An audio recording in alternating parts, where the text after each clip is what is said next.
许多大热的影视剧里，常常会出现令观众分外熟悉的面孔。他们虽然只是作为客串演员的身份短暂出现，但凭借自身强大的魅力以及出色的演技，还是给观众留下了深刻的印象。有哪些演员因客串让观众眼前一亮？本期视频我们就来盘点曾成为热门话题的历代级客串演员。如果问起去年年底最火的一部韩剧是什么，相信大多数人都会回答《鱿鱼游戏》。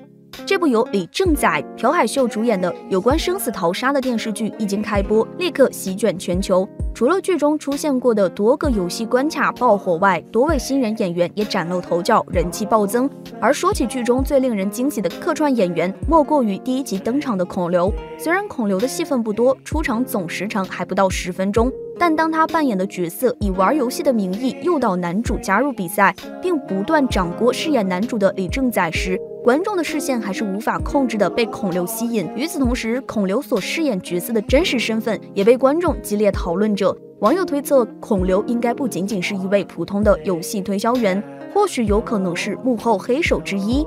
对此，鱿鱼游戏的导演黄东赫在接受媒体采访时曾透露，孔刘饰演的角色曾经担任过生存游戏的工作人员，凭借出色的表现后获得幕后 BOSS 的信任，得到了外出工作的机会。而孔刘之所以参演鱿鱼游戏，是因为他和该剧导演黄东赫是旧识，两人曾一起合作电影《熔炉》，由此结下了深厚的友情。对于孔刘的出演，网友也笑称，或许是因为知道要扇李正宰巴掌，即便工作再忙也要来客串。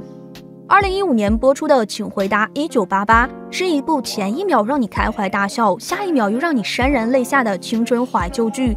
申元浩作为《请回答》系列的导演，这些年一直是佳作不断，可以说只要是他执导的电视剧，每一部都堪称精品。继《请回答》系列之后，申元浩又为观众带来了《机智的》系列。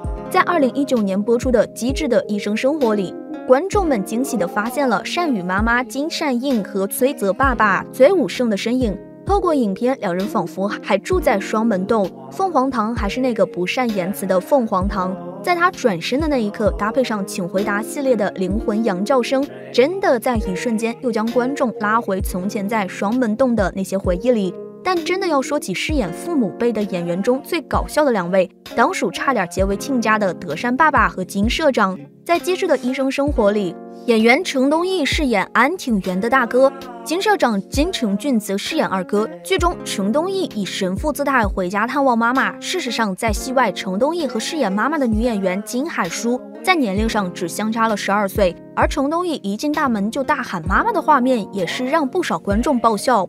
同样是《机智的医生生活》，在去年播出的第2季里，还迎来了一大惊喜客串，那就是综艺界的金牌 PD 罗英熙。由于罗英熙 PD 和申元浩导演是出身于同一综艺节目的同期，多年的好交情也促使了机一的5位主演不仅出演了电视剧，还在剧中之后出击罗 PD 的综艺节目。而在剧中，罗 PD 饰演的是李义俊的儿子，李宇宙常常提起的他的同学莫奈和马奈很会玩游戏的爸爸张希一角，一本正经的脸对着李义俊否认自己姓罗而是姓张的画面，也掀起了超高讨论度。一本正经的搞笑，真是令人印象深刻呢。不得不说，近几年曹正奭所饰演的角色的身上都或多或少带有一些搞笑因子。在《蓝色大海的传说》里，曹正奭客串出演男人鱼柳正勋，他教女主如何靠自身的天赋赚钱。与此同时，曹正奭也不忘宣传他主演的电视剧，并告诉全智贤别爱上人类男人，因为他们都是嫉妒的化身。之后试图让李敏镐吃醋的桥段更是令观众爆笑直呼这是蓝色醋海的传说。除了曹正奭，曾与全智贤合作过的车太贤与李明浩合作过的郑秀晶、金城琳也在剧中客串了一把。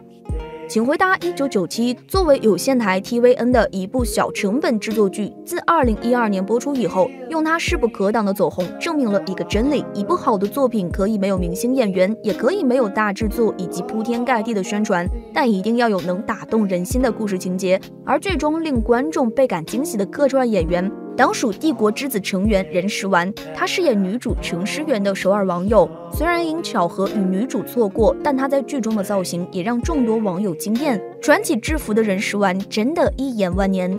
2019年12月播出的韩剧《爱的迫降》，除了饰演男女主的玄彬、孙艺珍在戏外牵手成功被人们津津乐道之外，这部剧的客串演员阵容也频频成为观众们热议的对象。先是男演员郑敬浩，他在第1集客串出演了女演员尹诗丽的明星前男友车向宇。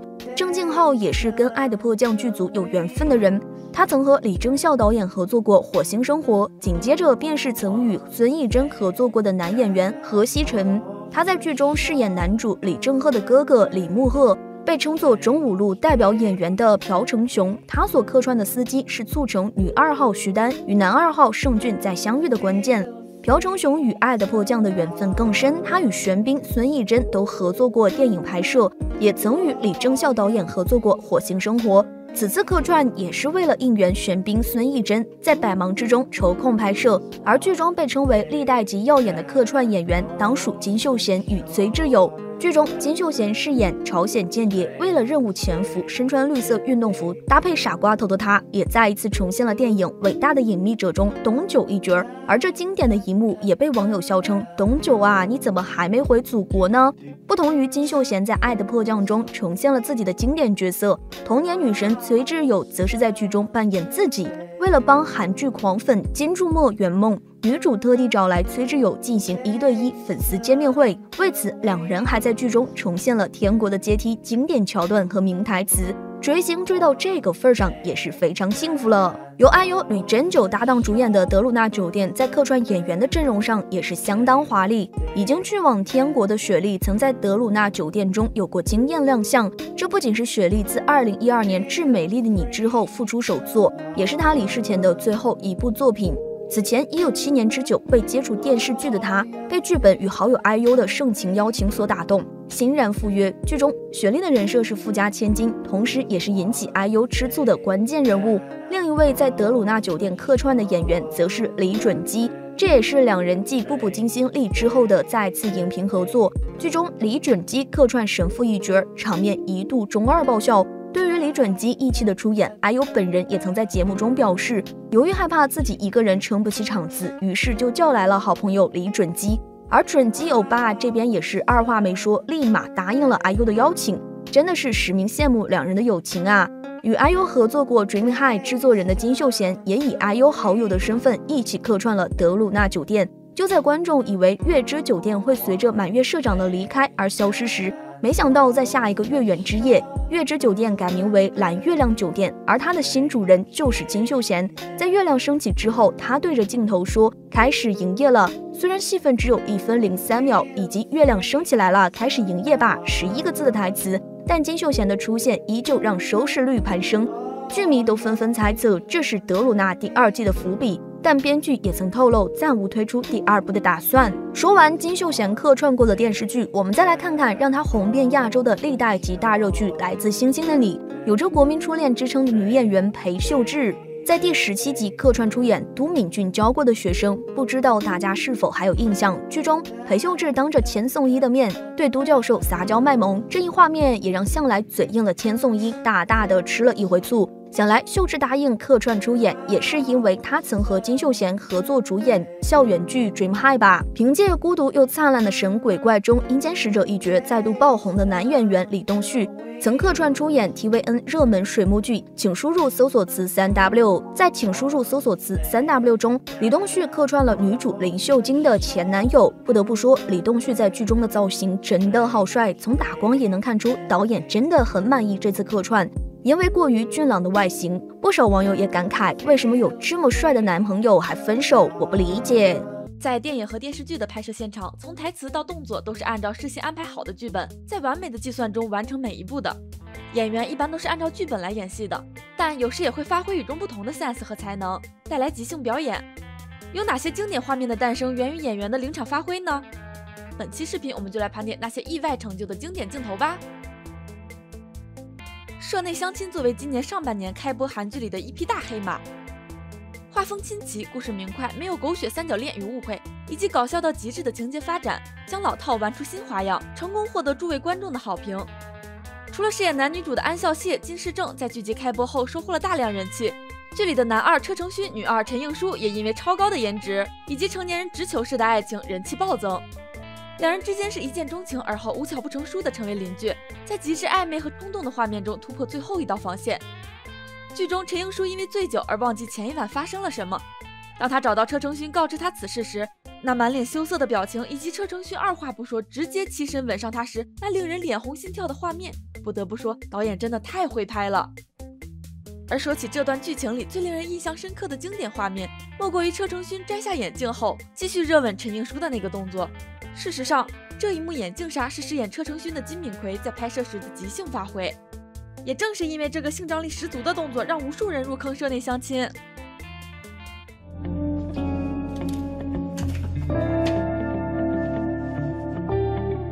无独有偶，与社内相亲同时段播出的 BL 韩剧《语义错误》也在今年上半年成功杀出重围，不仅在播出期间风靡多个国家，还被称作是近几年来同性剧情总选角和剧情的上乘之作。或许是同为爱豆出身，又或许都是第一次担任主角。尽管这部小成本制作的剧仅仅拍摄了19天，但收获到的成绩却是十分耀眼的。剧中疯批学长和纯情学弟的人设也非常好磕，两位男主演不管是肢体动作还是面部的微表情都处理得相当好，暧昧旖旎的氛围瞬间拿捏住。而那段网络上爆火的更衣室片段，其实也是源于朴熙涵的即兴表演。在剧集播出后的某次直播过程中，朴熙涵当众表示，除了那句"我们也去看电影吧"是剧里出现的台词，其余的诸如戳脸、捏耳朵、假意靠近等亲密的小动作，全是他的即兴演出。그거는 대사가 아니었어가지고 뭐였냐? 저희 둘 다 완전 다 애드립이었어요. 与他演对手戏的朴宰灿也是相当有眼力见，顺其自然的就把这段戏接了下来，真的值得粉丝再看一遍啊！ 미안하다고 가서 빌까? 모르는 거야. 응? 어떻게 해줄까? 那年我们里的猫猫狗狗也是 CP 感十足，崔宇植和金多美在外形上十分的般配外，两人在剧里许多下意识的动作，又或是无心插柳的即兴表演，也在一定程度上为他们的 CP 感添砖加瓦。剧中有一幕崔雄在大晚上找到国妍秀家门口的画面，这也是两人复合后正处于浓情蜜意的阶段。当国妍秀走出大门的一瞬间，崔雄二话不说，一把将心爱的女人搂进怀里，生动演绎了半日不见如隔三秋。正如大家所想，这个拥抱就是崔宇植在拍摄时的即兴演出。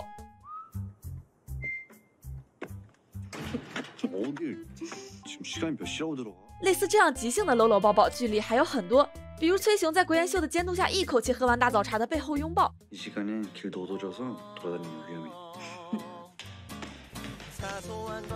还有两人躺在床上，国妍秀深情地抚摸着崔雄的脸，一片岁月静好的模样。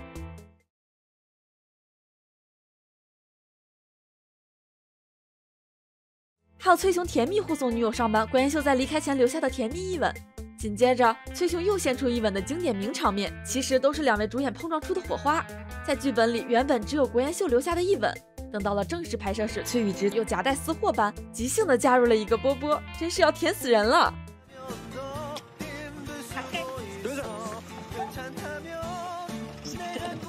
话剧演员出身的金宣虎也是即兴演出的匠人，当他遇上演技出身的申敏儿，两人又会成就怎样的经典画面呢？在海岸村恰恰恰的官方剧本公开后，粉丝们通过对比正片与剧本，发现了许多主演临场发挥的画面。剧中有一幕是申敏儿饰演的尹慧珍搬进租住的公寓，在她和洪班长洪斗直的对话期间，她既知道了大门密码，也知道了洪班长的出生年月。因为多说了一句欧巴，这个画面照理来说应该被卡掉的，但金宣虎很自然地接了下来，同时开始了后面的临场发挥。而申敏儿在通过眼神交流后，也是立即心领神会演完了这场戏。 오빠라 그랬어 지금? 아 소름 끼쳐. 오빠라고 부르면 죽는다.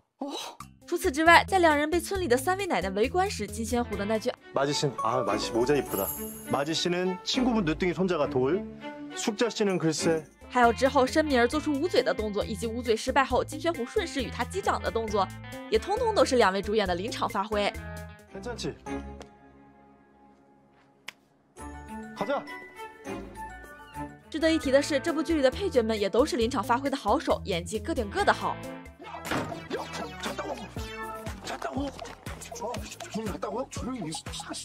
演员的真情流露向来是最打动人的，而他们下意识的生理反应，有时也会带来不一样的临场发挥。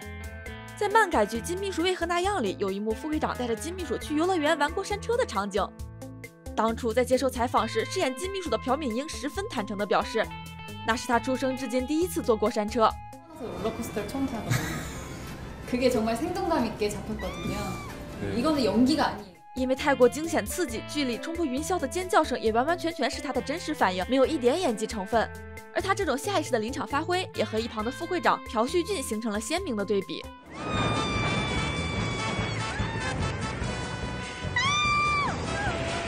当然，作为甜宠剧的男女主，副会长与金秘书之间也有许多甜蜜爆表的日常互动。在3个秘书接连喝醉的那场戏里，副会长扶着女主走在大街上，已经一时混乱的金秘书停不下来的撒娇，其实也是朴敏英在拍摄时的临场发挥。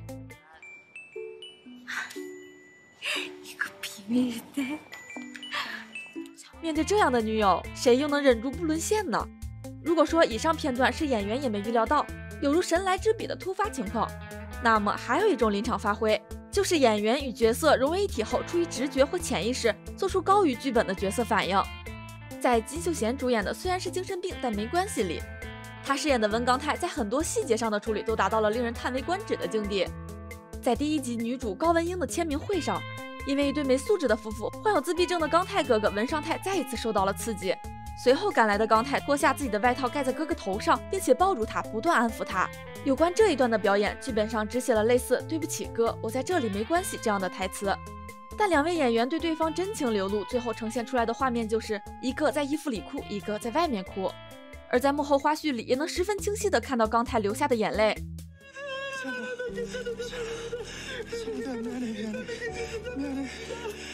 同样的，刚泰在文英的城堡的门外被哥哥打的那一幕，剧本上也并没有要求金秀贤哭出来，但在拍摄时他的眼角还是流下了泪水。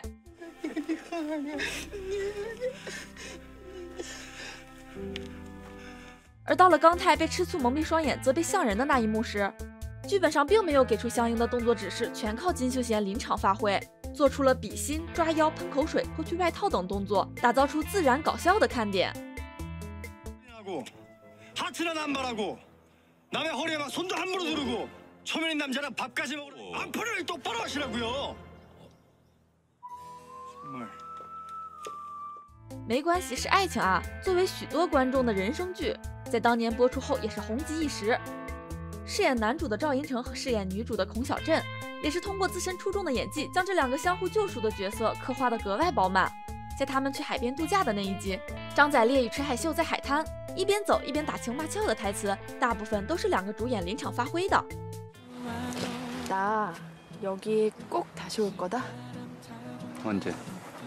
这段画面在播出时就有观众提出是不是即兴发挥，而在之后剧组放出的官方花絮里揭晓了这一段就是即兴表演。 잘 모르신다고요? 난 장지열이라고 하네. 장지열입니다. 除此之外，在第11集，2人去超市购物的剧情也出现了孔晓振的临场发挥。在听到池海秀说出“要不干脆跟别人交往后再回来”这句话后，张宰烈的不开心都写在了脸上。为了安抚恋人，池海秀就着亲了上去，这一吻也是剧本里没有的。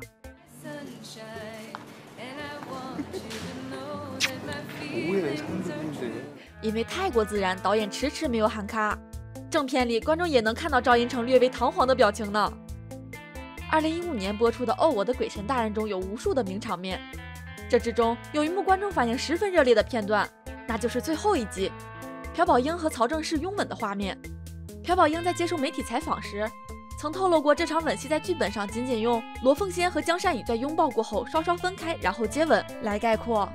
为了画上完美的句号，曹正奭在开拍前还做了很多研究，但真到了开始拍摄的时候。 2人先按照剧本上写的演了一遍，但导演一直不喊停，被一屋子工作人员围观拍吻戏，也让朴宝英感到十分尴尬。于是他即兴发挥，说了一句“能再播一次吗？”然后亲了上去。记录下这样的经典场面后，导演才向演员比了咔的手势。그럼.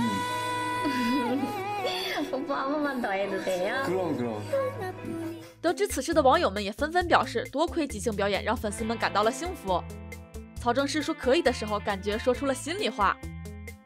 最后，我们再来看看日前刚刚举行婚礼的孙仙孙艺珍。她在2018年与丁海寅合作主演的《经常请吃饭的漂亮姐姐》。说起这部剧里最经典的画面，应该就是男女主在雨中嬉戏追逐的那一幕吧。不得不说，韩国导演真的很会捕捉演员最真实自然的一面。在拍摄时，安帕西导演表示要让2位演员即兴发挥，没有特定的剧本，只留下一句“按你俩喜欢的来”。 걸으면서 해도 되고 서서 해도 되고 제일 제일 좋은 포인트는 여기야. 이게 웅덩이가 이렇게 있잖아. 最后呈现出来的也是十分打动人的自然甜蜜的效果。